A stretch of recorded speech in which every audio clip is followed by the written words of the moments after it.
concept of chain piecing is simply an assembly line. For the remaining 3 corner blocks, you have your middle strip, which you saw in the last video. We combined and then we added it to the sides. Well, let's do all the middle strips at the same time.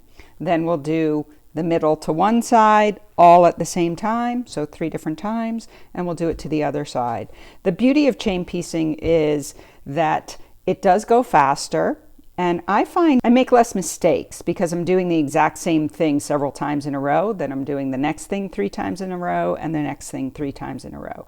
So to make the strips in a chain piecing fashion, you'll put this over here and you'll sew your seam. You will not cut the thread. That's the whole trick to it. Your thread will be live. You'll go 4 stitches past when you're finished, but don't cut it. So your needle, and have your needle end up down if that's possible on your machine, but if not, no big deal. Your threads are still live, they are not cut. Then you'll put this one over this one and feed that into the machine, and you won't cut the thread.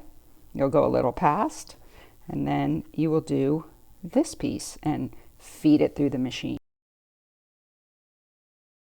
You'll then have a string going through these 3 pieces.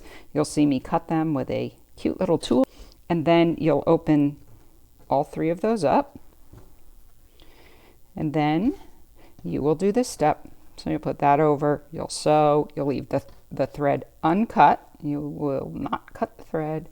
Put that one over, put it through, put that one over, put it through.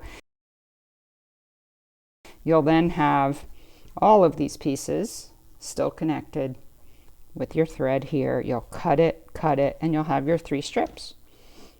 So I hope that makes sense, and I would give it a try.